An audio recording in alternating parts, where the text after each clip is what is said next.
Lahirlah putri Donggo Dikaraso mamochi moso Borade dana dari kakando Bairan cara tu barangga mengkau Horudana rasa narasoku Bohorari sarei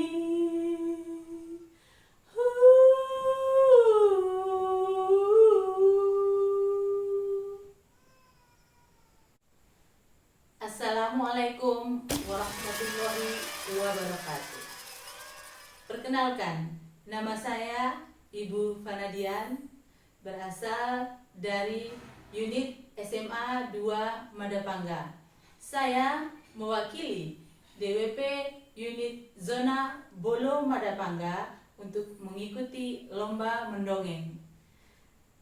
Seperti yang sudah Anda dengarkan tadi, sepenggal lagu mengenai Putri Lahila. Kali ini saya akan membawakan dongeng dengan judul Putri Lahila yang berasal dari tanah Donggo Kala. Cerita Lahila adalah sebuah legenda yang tentu saja anonim. Dikisahkan pada zaman dahulu kala, di puncak Donggo Kala, hiduplah seorang putri yang bernama Lahila. Tidak diketahui siapa Lahila ini. Orang tuanya pun tidak diketahui. Hanya saja Lahila dibesarkan oleh perempuan tua yang bernama Wai Kimpi. Wai Kimpi membesarkan Lahila dengan penuh kasih sayang. Layaknya anak sendiri, beliau mengurus Lahila.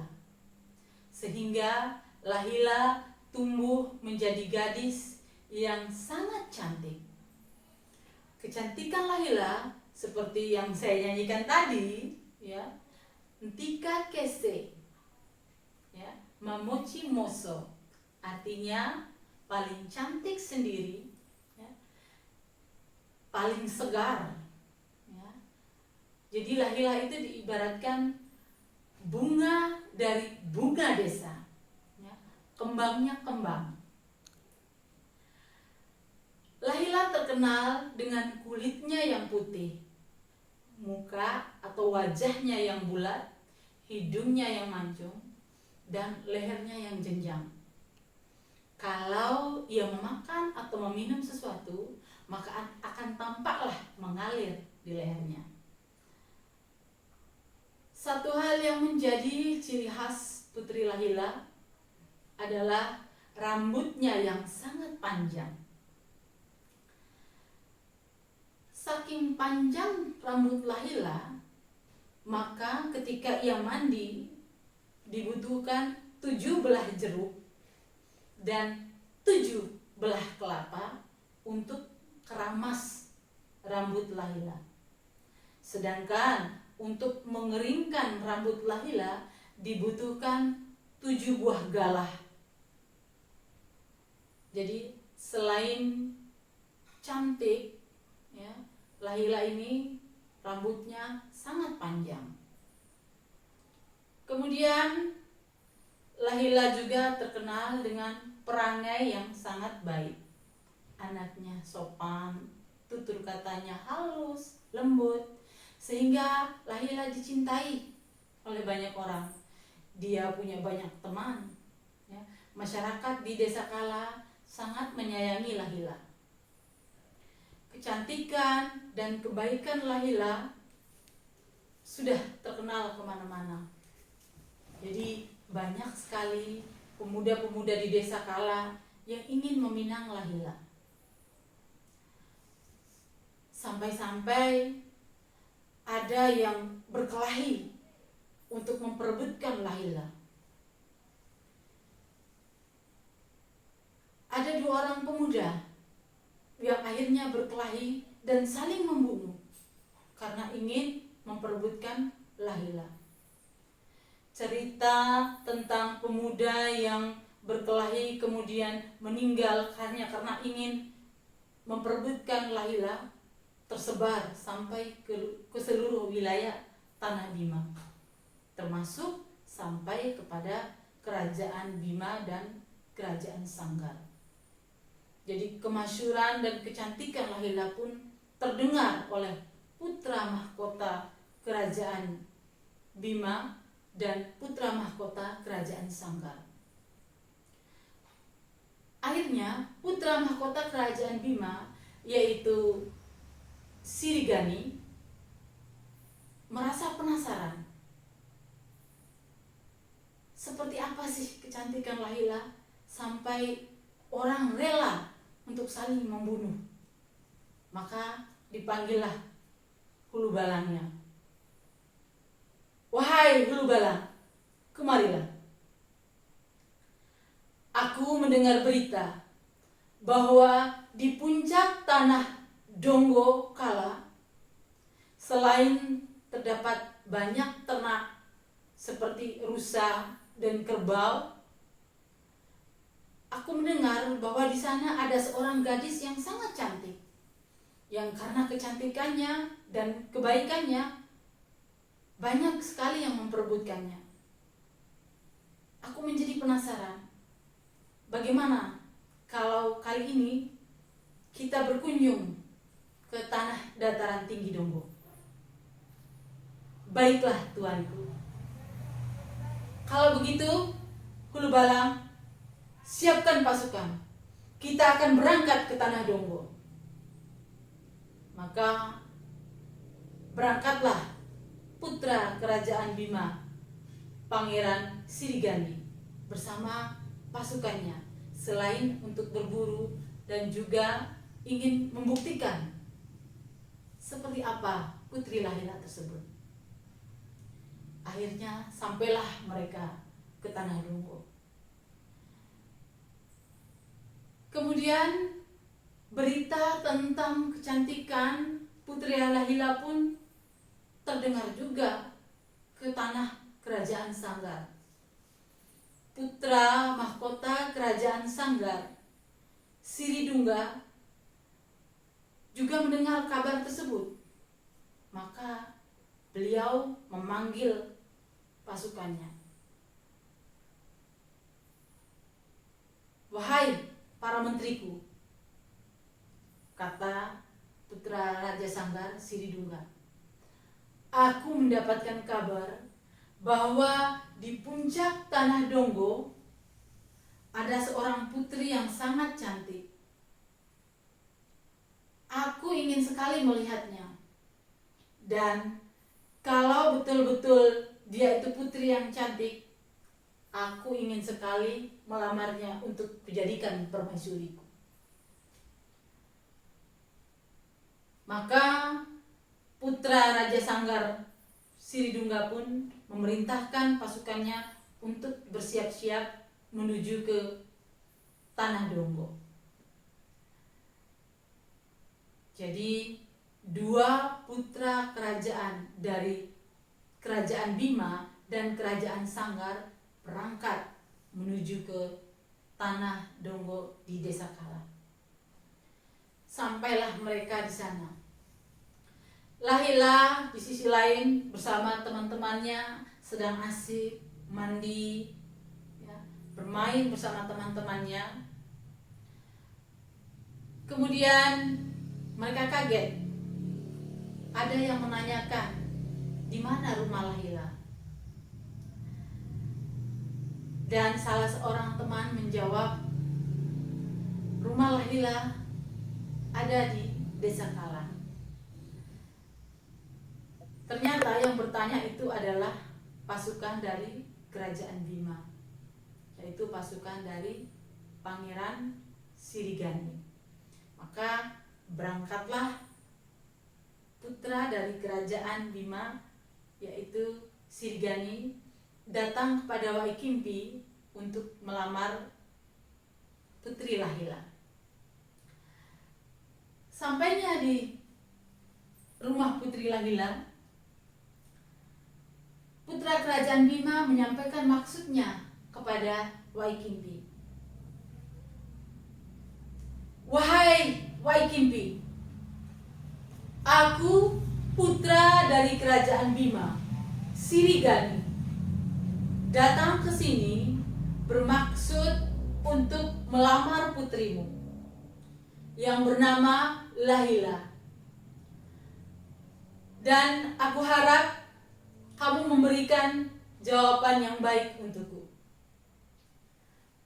Kemudian ibu dari Putri Lahila menjawab, "Ampun, beribu ampun, Pangeran. Hamba sangat senang Pangeran datang ke gubuk hamba. Tapi hamba mohon untuk Pangeran menunggu, karena hamba harus bertanya kepada putri hamba.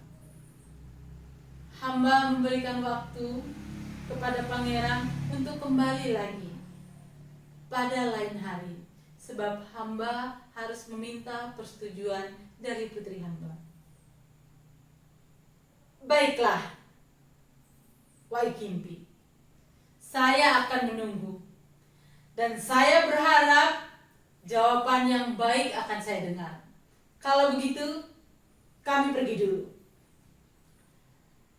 Setelah kedatangan dari putra mahkota kerajaan Bima, Waikimpi menjadi takut sebenarnya. Aduh, apa yang harus aku katakan kepada putriku? Akhirnya Waikimpi memanggil putrinya. "Lahila, Lahila putriku, kemarilah. Tadi ada yang datang kepadamu untuk melamarmu. Beliau adalah putra dari kerajaan Bima, Pangeran Sirigani. Apa yang harus ibu lakukan?" Kemudian Lahila menjawab, "Ibu, aku mohon maaf ibu. Aku tidak bisa memberikan jawaban. Karena seperti ibu ketahui, kemarin sudah ada 2 pemuda yang meninggal karena memperebutkan diriku. Aku sangat takut, ibu." "Baiklah putriku. Sekarang kamu pergilah." Setelah itu datanglah satu rombongan lagi yang ternyata itu adalah putra dari kerajaan Sanggar, yaitu Pangeran Siridungga, yang mempunyai maksud yang sama, yaitu datang melamar Putri Lahila. Dan disampaikanlah maksud dan tujuan kedatangan mereka kepada Waikimpi. Tentu saja hal itu sangat membingungkan Waikimpi. Dan akhirnya dia pun bercerita dan memanggil Lahila kembali. "Lahila putriku, apa yang harus kita lakukan? Putra dari 2 kerajaan besar datang melamarmu. Apa yang harus kita lakukan?"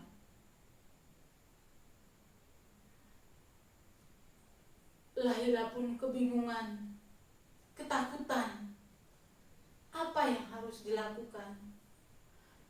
Kalau dia menolak atau menerima salah satu dari kedua pangeran, tentu akan terjadi pertumpahan darah.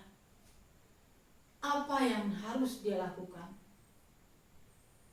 Dalam kesedihan itu Lahila pun menangis. "Ibu, oh ibu, Apa yang harus aku lakukan, Ibu? Mengapa keberadaanku di dunia ini, Ibu, ternyata membawa malapetaka, Ibu? Mengapa kecantikanku membawa aku kepada bahaya, Ibu? Mengapa karena kecantikan yang aku miliki harus menumpahkan darah orang lain, Ibu? Apa yang harus aku lakukan, Ibu? Kemudian sang ibu menjawab,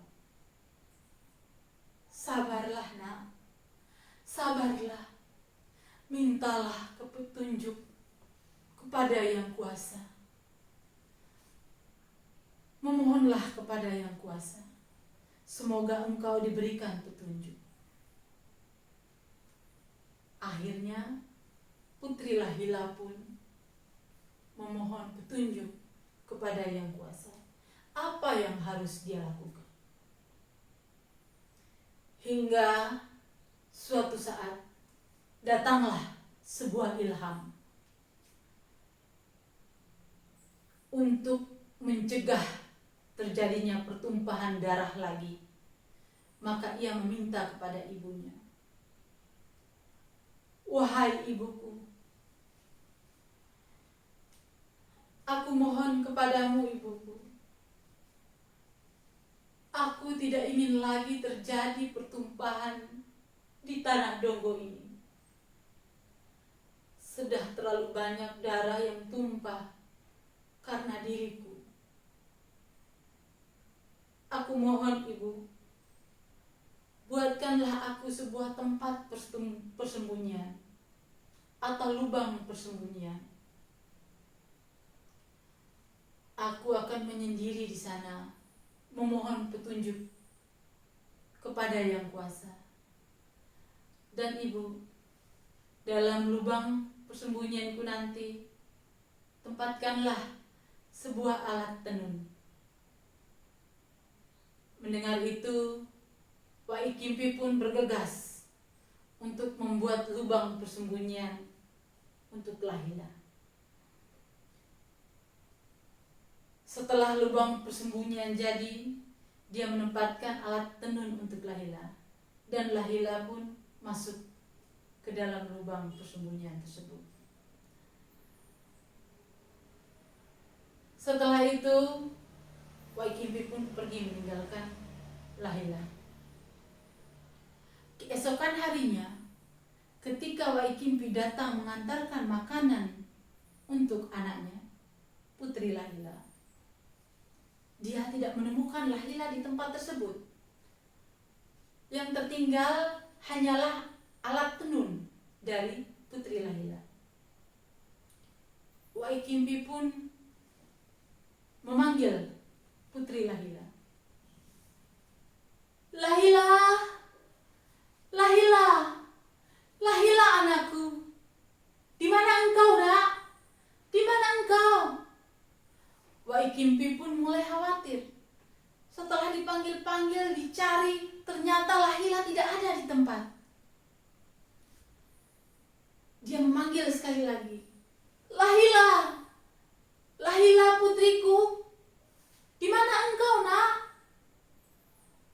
Setelah lama mencari, Wai Kimpi pun kecapean. Akhirnya dia terduduk. Di samping tempat duduk Wai Kimpi tumbuh beberapa pohon rebung. Sambil menangis, Wai Kimpi pun mencabut kulit dari rebung tersebut. Lahila, Lahila, di mana kamu, nak? Di mana kamu, anakku? Lahila, putriku, putriku yang malang, di mana kamu, nak? Ibu lelah mencarimu, nak. Tampakkanlah dirimu, nak. Tampakkanlah dirimu. Sambil menangis, Wai Kimpi mencabut kulit dari rebung tersebut. Anehnya, setelah itu terdengar suara orang menjerit. Aduh ibu, ibu, jangan mencabut kulitku ibu, sakit, sakit ibu, sakit. Oi Kimpi pun kaget. Siapa yang menjerit? Kemudian dia mendengarkan dengan seksama, dengan baik-baik. Ibu, sakit ibu, sakit. Ini aku ibu, ini aku. Siapa kamu? Kata Wai Kimpi. Ibu, ini aku ibu. Aku putrimu.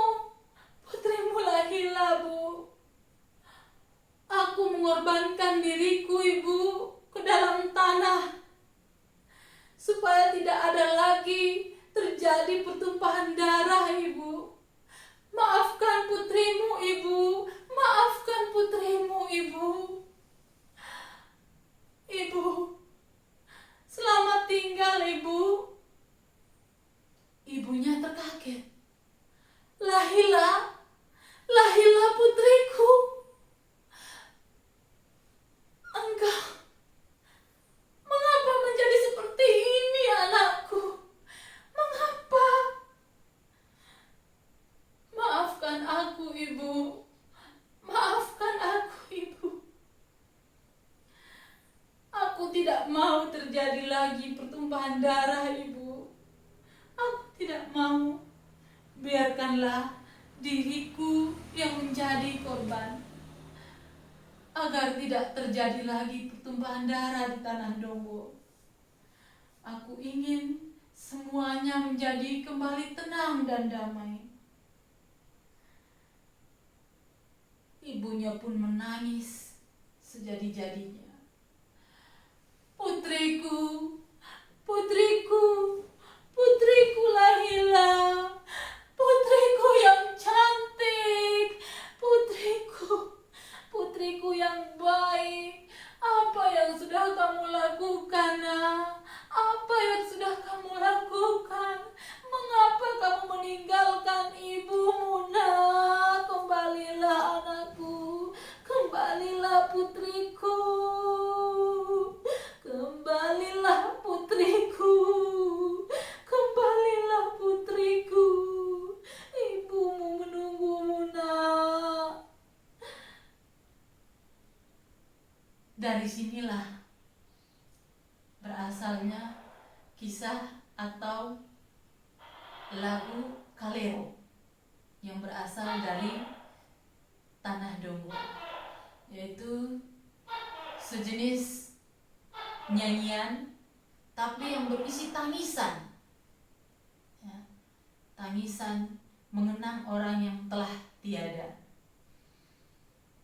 Jadi Putri Lahila pun mengorbankan dirinya untuk menjadi rebung atau yang kita kenal dengan bambu,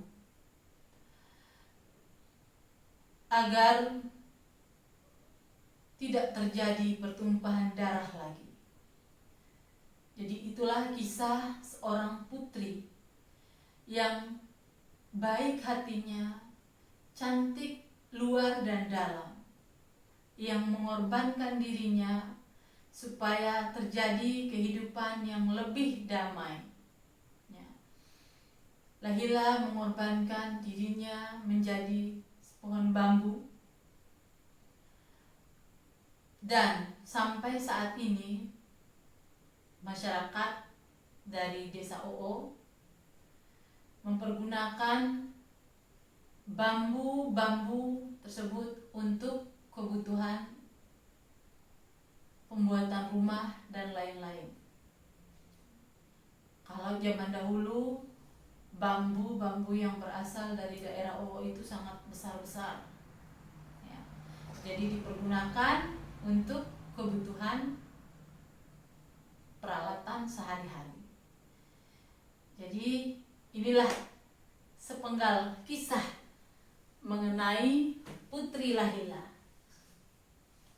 yang berasal dari dataran tinggi tanah Donggo. Seorang putri yang cantik jelita, yang baik hatinya, yang rela mengorbankan dirinya agar tidak terjadi pertumpahan darah. Sekian dari saya. Wassalamualaikum warahmatullahi wabarakatuh.